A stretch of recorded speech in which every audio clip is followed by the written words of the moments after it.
Subaru Forester, Toyota RAV4, and Honda CR-V. Which is the best SUV to buy? That's what we're going to find out. Welcome to Car Help Corner, where we help you, the consumer, master the process of car buying and car ownership.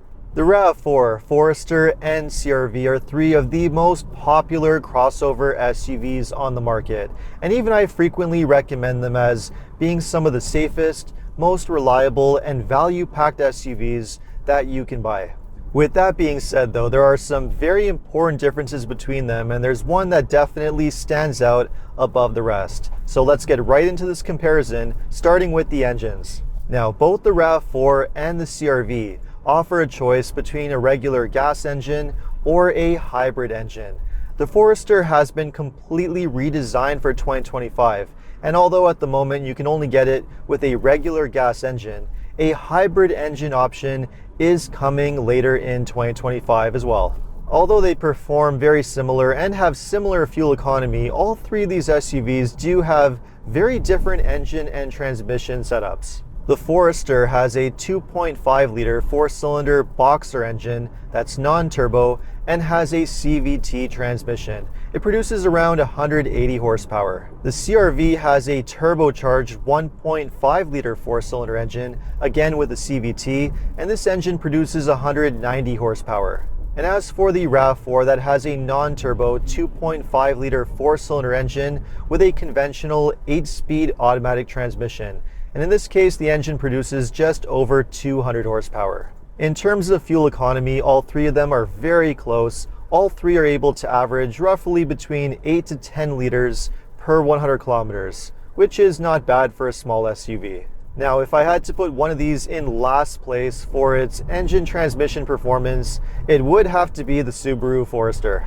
Even though its four-cylinder boxer engine has similar power on paper, in the real world, it really doesn't feel that powerful. And in fact, it actually feels quite sluggish when you put your foot down. And not only does it feel underpowered, but it's also a rather noisy and crude feeling engine when you put your foot down, which is pretty typical of Subaru boxer engines. The Forester also has the most jerky, roughest feeling engine start-stop system of the three, which you can deactivate by pushing a button on the screen, but even so, it's still pretty annoying. As for the RAV4 and CR-V, they both have their pros and cons. Interestingly, even though the CR-V has the smallest engine of the three, a 1.5-liter turbo four-cylinder, it seems to feel the most powerful and have the smoothest and quietest engine setup. On the other hand though, even though the RAV4's engine is not quite as quiet and smooth as the CR-V engine, there are going to be those who prefer having a simple, naturally aspirated four-cylinder engine with a conventional transmission as opposed to a CVT, which in the long run is the safer setup in terms of reliability, repair, and servicing costs. So that's where the RAV4 really shines. Regardless though, if you're shopping for one of these SUVs, I don't think it's the conventional engines that you should even be looking at. The hybrid engines are the ones that offer the most benefits and are the most appealing choices. When it comes to hybrids, both Toyota and Honda are really the experts in that area. The two companies have a combined over 30 years of experience with making hybrids, and they really have the technology figured out. Compared to the regular gas engines, the hybrid engines in both the CR-V and RAV4 are smoother, they're quieter, they both produce more power with just over 200 horsepower, and of course they have much better fuel economy, roughly 30 to 40% better than the regular gas engines. Both of them are able to achieve around 40 miles per gallon or 6 liters per 100 kilometers, which is really impressive for an SUV. And because Honda and Toyota have so much experience making hybrids and they have such well-proven hybrid systems, the reliability is phenomenal as well. Now, what about the Forester? Well, as mentioned, there will be a hybrid engine coming later in 2025, which Subaru apparently is developing with Toyota. Now, this is not the first SUV that we're seeing like this. For 2025, the Mazda CX-50 also offers a hybrid engine from Toyota. In fact, it's the exact same hybrid engine setup straight from the RAV4. But that's not what Subaru is going to be doing. Rather than just simply taking the hybrid setup from the RAV4, what Subaru is going to do is they're going to continue to use the Subaru 4-cylinder boxer engine and Subaru all-wheel drive system and just combine it with the Toyota hybrid system, the hybrid battery and hybrid electric motors, which sounds pretty interesting. Just as Mazda has done with the CX-50, I do think it's clever of Subaru to have worked with Toyota and use their hybrid system because they really are the experts when it comes to hybrids. My only concern is that because Subaru is choosing to use their boxer engine and all-wheel drive system, which are not exactly known for having the best fuel economy, the Forester hybrid might not be quite as fuel efficient as the RAV4 hybrid or CR-V hybrid, but we'll have to wait for all the full details to be released before making a final verdict. Now, how do these three SUVs drive and perform on the road? Well, realistically, they all feel quite similar for the most part. All three of these are fairly quiet, smooth driving, good performing SUVs. I will say that the CR-V does stand out a little bit for its superior ride and handling balance. It just seems to have the best balance between feeling both comfortable to drive and having very good handling, and it just feels like the most polished SUV of the three. The RAV4, on the other hand, seems to be the weakest in that area, although there's nothing really wrong with the way it drives. In terms of its smoothness, its quietness, and refinement, it is a slight step back in this group. Where the Forester really shines, though, is with its all-wheel drive capability. Now, all three of these SUVs do have very good all-wheel drive systems, but it's the Subaru symmetrical all-wheel drive that really stands out the most. If you want an SUV that's not only smooth and quiet to drive, but also has very good all-wheel drive for handling a bit of off-roading, handling poor weather conditions, that sort of thing, it's the Forester that really is the top choice. Now, how do these three SUVs compare when it comes to their interiors? Well, unfortunately, this is an area where the Forester clearly comes at the back of the pack, and that's really because of its control setup and infotainment system. With the updates that Subaru has made to the Forester for 2025, we now have the same portrait-style touchscreen which is used in both the Subaru Crosstrek and the Subaru Outback. And unfortunately, it's just not a very good touchscreen. It has very poor, dated-looking graphics. It's not that responsive. It can be laggy at times. And the menu structure is just not that great, especially when it comes to the climate controls, which are buried at the very bottom of the touchscreen, making them a little bit frustrating to use. And although you can get a very good camera system, including an available 360 camera, because of the orientation of the screen, the cameras just don't look very good.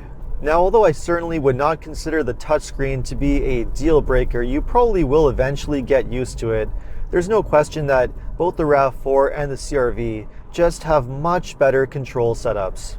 Compared to the RAV4, they're just more straightforward to use, they have better looking graphics, they're more responsive, and the user interface just performs a lot better. And unlike the RAV4, both the CR-V and RAV4 maintain traditional buttons and knobs for your climate controls, which is a huge bonus with both SUVs.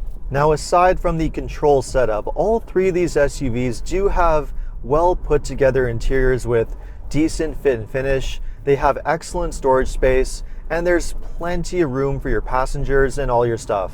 The CR-V does stand out a little bit for feeling the most spacious overall, but for the most part, if you want a spacious, practical family SUV, all three of them are going to get the job done perfectly fine. And not only do you get nice spacious cargo areas in all three, but all three come with a spare tire underneath the floor, with the exception being the hybrid version of the CR-V. And in terms of safety, all three of them are also fantastic in that area as well. They all come with plenty of great standard active safety features, Toyota Safety Sense, Honda Sensing, and Subaru EyeSight. And they all have fantastic safety ratings from both NHTSA and the IIHS, which is great to see. And that brings us to the pricing. Now, in the US, all three of these SUVs have pricing that ranges from around $31,000 up to around $42,000, $43,000, depending on the trim level that you go with. In Canada, the pricing ranges from around 36 to 48,000 for both the Forester and the RAV4, and the pricing for the CR-V is slightly higher, ranging between 38 to 52,000.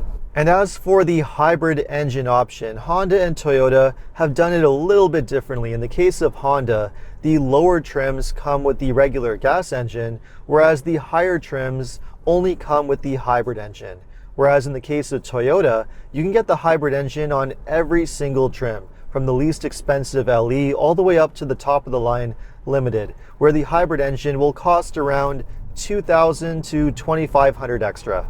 And I should also add at this point that not only are all three of these SUVs very similar in price, but they also have very similar value, and they all have excellent reputations when it comes to their reliability.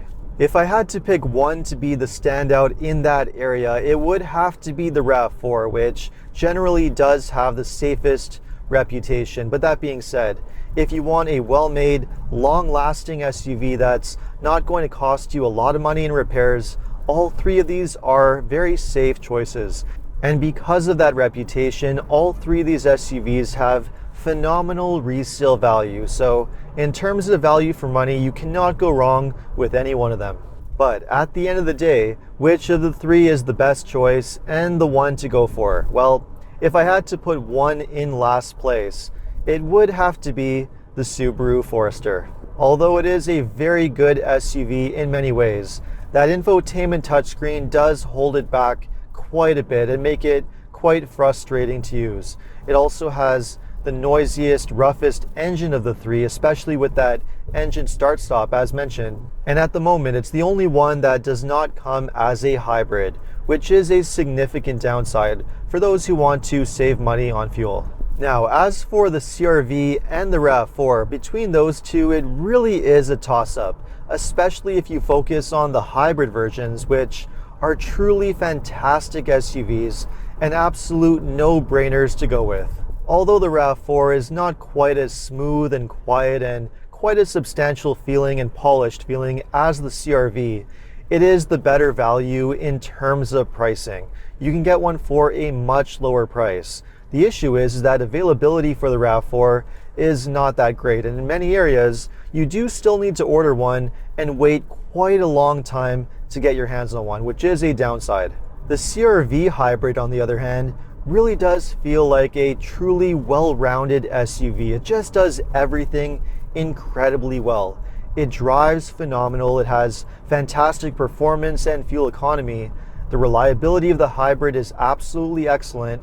It's the biggest, most spacious SUV in this group, and although it is the most expensive one to buy in terms of pricing, it still offers fantastic value for the money. And with its much better availability, it's even possible to get one right away and get a pretty decent deal on one depending on where you live. So for me, it really comes down to value, price, and availability. If you can get your hands on a RAV4 hybrid for a much lower price, it's a fantastic buy. But if you can't, the CR-V hybrid is an excellent alternative. And as for the upcoming Subaru Forester hybrid, well, as soon as it becomes available, I am definitely going to get these three back together in hybrid form and see how they compare. In the meantime, if you enjoyed this video, make sure to like and subscribe. You can also take a look at my other videos by clicking these links over here. Make sure to follow me on Instagram, and if you need any additional car buying advice, recommendations, or help with getting a great deal on your next new car purchase, make sure to visit carhelpcan.com. Thanks so much for watching, and see you next time.